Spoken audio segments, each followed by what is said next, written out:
InnerQuest explores various pathways through which you can connect with the infinite wisdom of the universe and apply it to personal, professional, and spiritual growth. This program, featuring accomplished practitioners, educators, and authors, is provided by Infinity Foundation, an innovative center for holistic studies and research. We invite you to share this journey with us.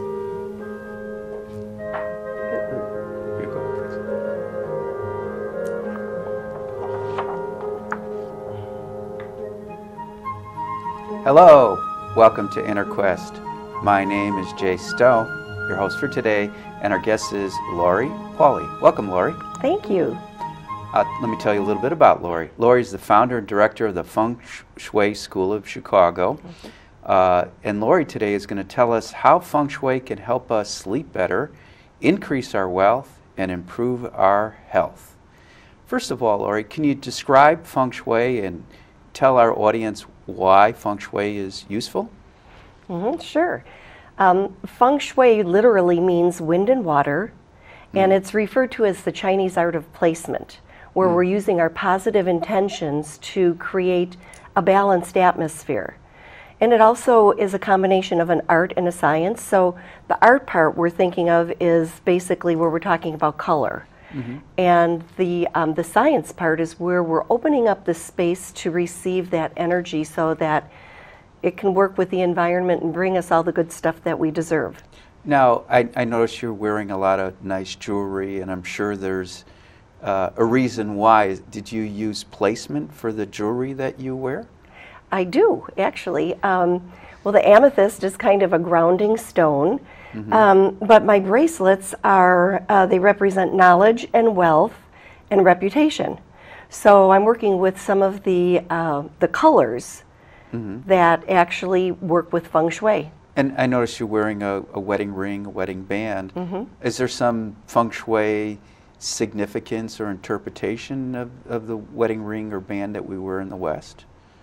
Well, I think it's really just a symbol of the circle of energy that we're, that we're unifying and that we're wearing as an expression. And so the husband gives the ring to the wife gives it and brings the two circles of energy together. And when did Feng Shui begin? Well, Feng Shui, we're not really sure. There's been some discussion on that, but we think it's between 3,000 and 5,000 years ago. But what we really know is that the ancient Chinese farmer realized that when he built his house with a mountain behind him, that he worked with the environment and was really able to reap the benefits of being protected with the mountain.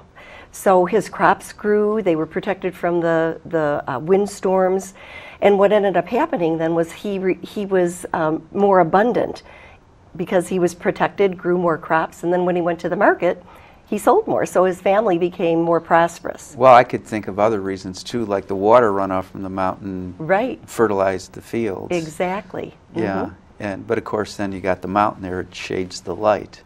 Now, does Feng Shui take light into account? Definitely. And there's 5 elements that we really talk about, which are water, wood, fire, earth, and metal.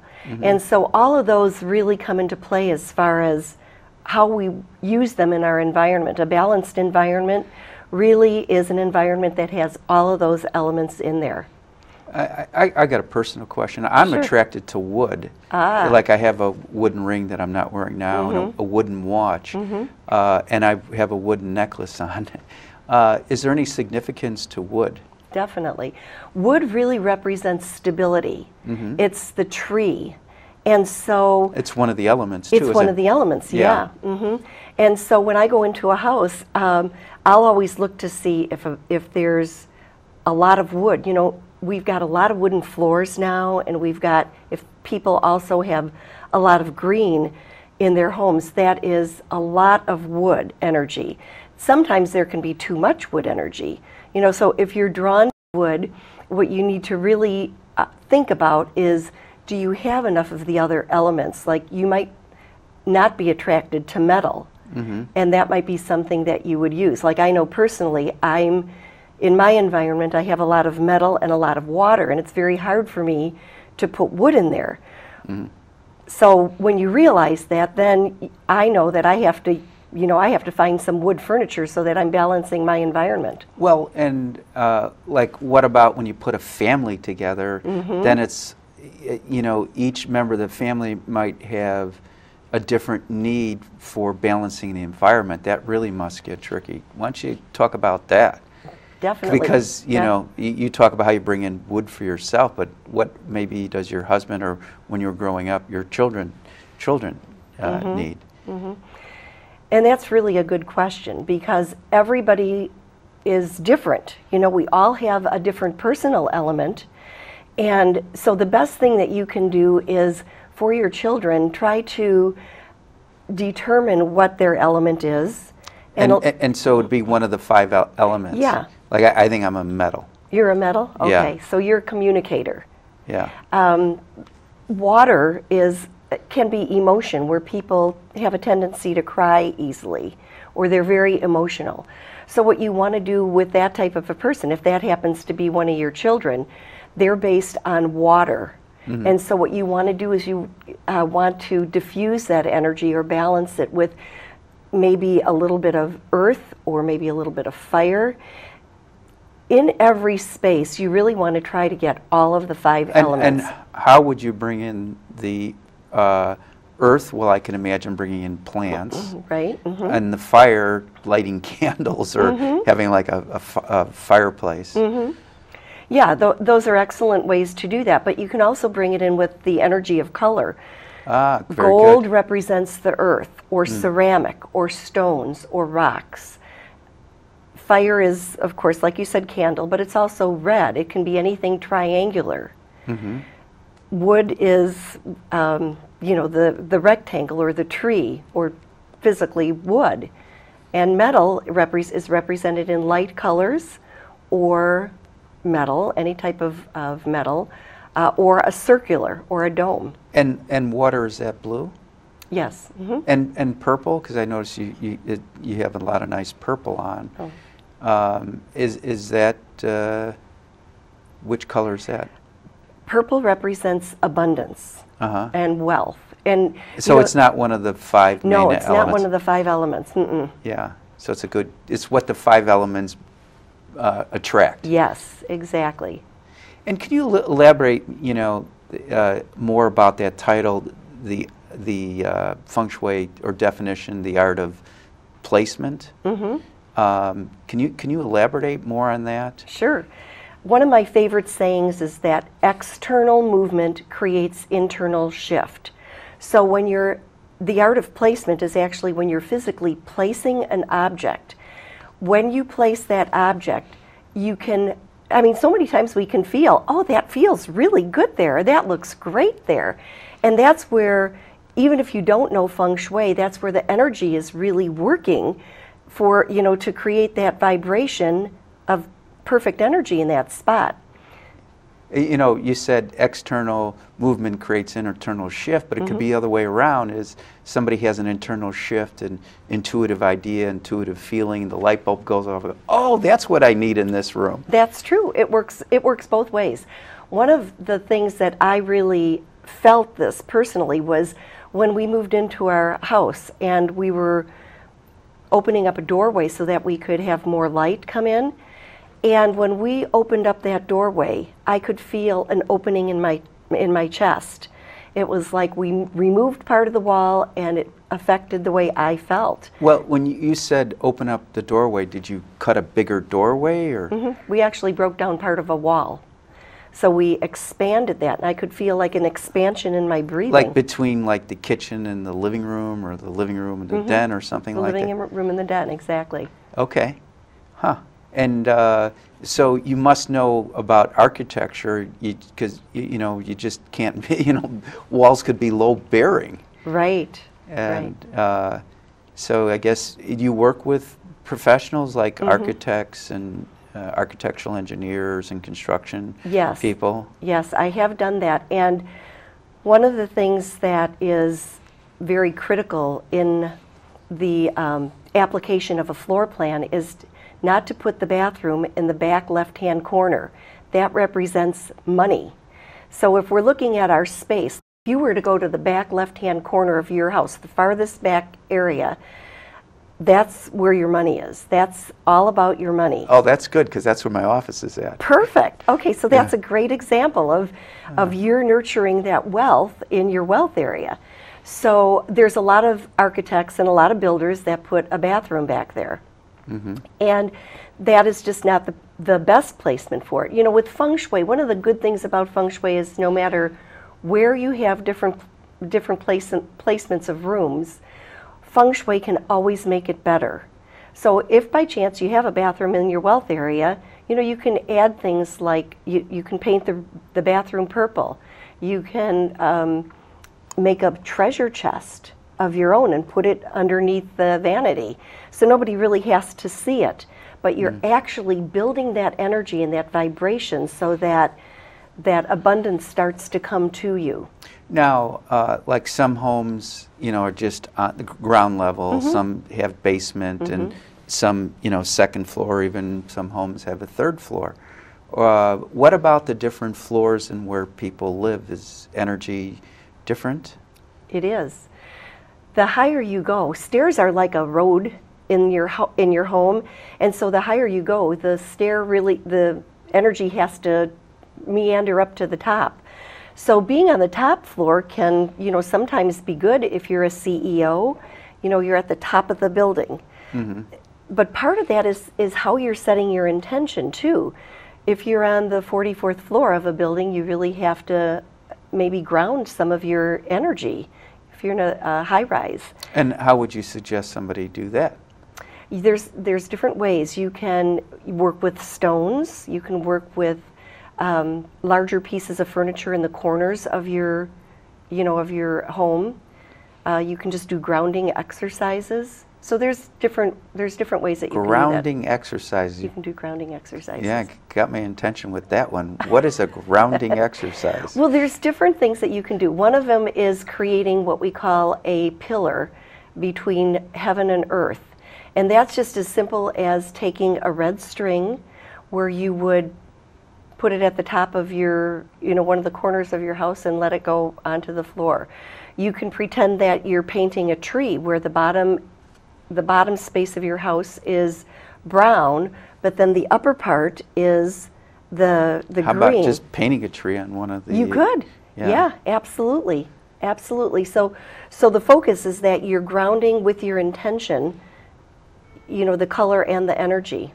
Now, have you ever worked with architects in the design of a house from the very start, before it was built? I've actually worked with them on buildings, like public buildings. And what kind of feedback or response do you get from them? Well, sometimes they've already got the plans drawn up, and then either the community or the homeowners will call me in for a second opinion, and they'll say, well, this doesn't feel right to us, or we're trying to get this in here. So they don't know, but they just have an intuitive saying, this isn't right. Yeah, exactly. Yeah. So then I'll meet with the clients and the architect, and we'll do some tweaking so that we can get everything in the best possible position for, for the family or for the community, because I've done some community centers, and it is really critical that, like the bathrooms are not in the wealth area for them. They need to have a different flow of energy. So yeah, I have done that a few times. Yeah, I used to clean offices when I was in college, and one of the guys was an architect, and he grew up in an orphanage, and so he was designing an orphanage, and so that was, for him, that was like full circle, just to make it more warm and friendly. I'm sure he could have benefited from Feng Shui. And so are there some people that just naturally have a knack for Feng Shui, like Frank Lloyd Wright, just simple and clean? I mean, his seemed to have a lot of wood energy. Yes, definitely. The prairie style. Right. Yeah. Yeah. I think some people are just drawn to that. They don't realize what they're doing, but being minimalist You know, clutter is a huge energy drain in Feng Shui. Like Frank Lloyd Wright with his you know, he was kind of extreme in some of his designs, but really had a good flow of energy on a lot of his different projects. Even designed the furniture. Yes, yes. Now, to your right is some pictures you brought in. How about you explain to our audience your before and after pictures? Okay, great. This is really about the flow of energy and clutter. This is a home that we did, and just simple things like the books on the coffee table and items back here, items over here are, you know, it's a form of clutter. Also, the room, when you enter in, there's a chair that's actually blocking the flow of energy into this space. And so this is the before. This is the before, yes. Okay, and by the way, to me that looks pretty good. Yeah. You know, nice things, but you're a well-trained eye. So can you talk a little about, you talk about the 5 elements. What would be the 5 elements in that particular picture? I could see some metal, I could see the plant. So you want to go point out the different elements? Sure. Flowers represent the earth. So in the sofa, that's an earth element. The stripes represent wood, so it doesn't have to be physical wood, but the stripe is a representation wood of floor. The wood. There's a wood floor. Yes, there's a wood floor too. This is a water element, the mirror, and also the glass table. I don't know if you can see that, but that is a glass table. And the table, depending upon whether it could be metal, if it was made out of metal or wood. And I noticed there's like a metal lamp, so you got some metal energy. Right, and then we've got the fire energy, of course, with the... And even if the fireplace isn't lit, it still gives off fire energy? Yes, same thing with candles. You know, one of the common questions is, do I have to light the candles? And it's no, you can keep them unlit. And now the books are made out of paper. Would that be considered tree energy? Yes. Okay. Yes, it is. So there's a lot going on in that. There really is. It's just so much fun, because when you walk into an environment, I mean, I always analyze spaces as far as restaurants and things like that go. How does this feel? Because Feng Shui is all about how it really feels. How does it feel when I walk into this restaurant? Am I feeling good? Do I want to stay? So it's the same thing when you walk into different people's houses. Some of them feel like, I really want to stay here, and some of them are like, you know, I'm ready to leave. So this is the after picture, and basically what we've done here is we've removed the chair, the pink chair that was a block, and in its place put a bench so that the energy is able to flow easily. Cleared off all of the clutter from the back shelf, minimized it in this area over here, and removed the books. So when that looks a lot nicer, a lot cleaner. It is. Here, let me see if I can get the... Just gives a different feel. Here's the before again. So it's, you know, clutter stagnates the energy. So when it's coming into a room, you want it to just flow as easily as you can. Now, I got a question for you. Sure. Like wind chimes, I think, aren't they used to collect or direct energy? They are, but wind chimes are great in any space, any room of your house. They are a communication. They're a communication element. It's metal, and it's all about having the energy find you. And that's why the front door of the home, which is really the most important area of the house, that's where one of the things, as far as having a metal wind chime, activates the energy of bringing that right into your house. Okay, so the second one that we have, this is, you're walking into this space this way, and this is the back of the sofa. And there's 2 chairs over here, totally blocking the energy. It's just so easy. All you have to do is switch the sofa to this side and the chairs over here, and you've got a totally different flow of qi. And you want to talk about the different energies in the room? Sure. Well, of course, the fireplace. And when you have a fireplace, especially if it's in your wealth area, you want to balance the energy with water, which is represented in a mirror. So these two balance the energy. This is... I got a question. Now, windows, what kind of energies if you've got a lot of windows? Windows?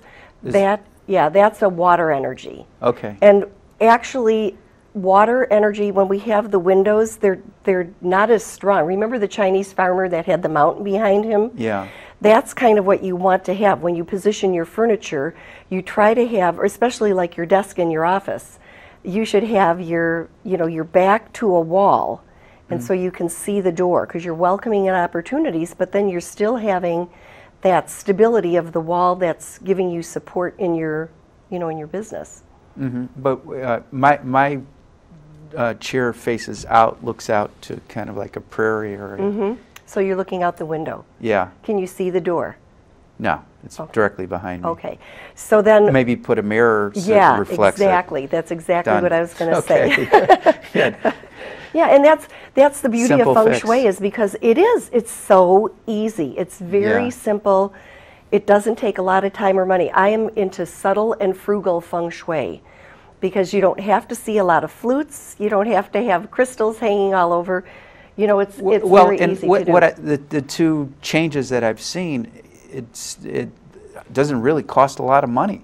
No, it's just basically in repositioning what you have, and that's why you call me in as a Feng Shui consultant, because in our own energies we really can't see what's happening in our space. We are blind to our environment. And so you have a fresh set of eyes that comes in and says, here's a pile of clutter, or here's a room that you're not using.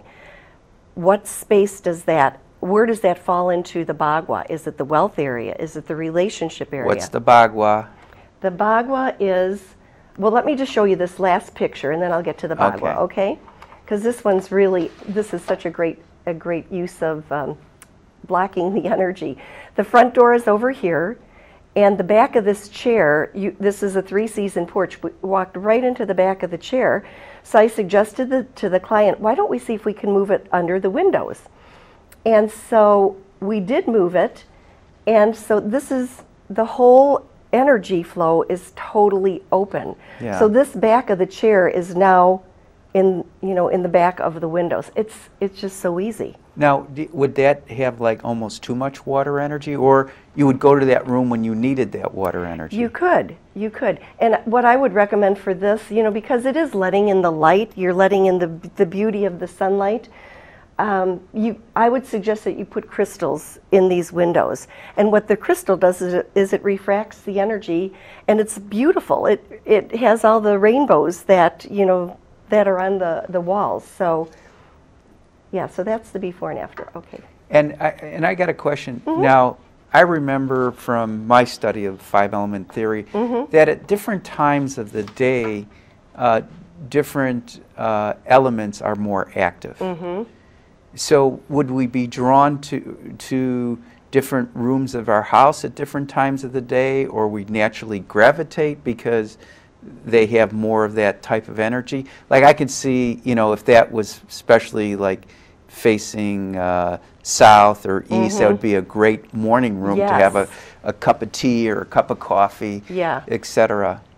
Yeah, and I think that goes in kind of with the yin and the yang, because when, like you're saying, in the morning, we're just waking up. We need that active energy, which is represented in the sun. So you would normally gravitate to this for a morning breakfast area if that was a southern exposure. So you could have that energy to kind of, get yourself going for the day. And at night, it might be nice just to kind of go to an area that's a little more dark. When we're getting ready to go to sleep, that's the more yin energy. Okay, so now we can talk about the Bagua. How does that sound? Okay.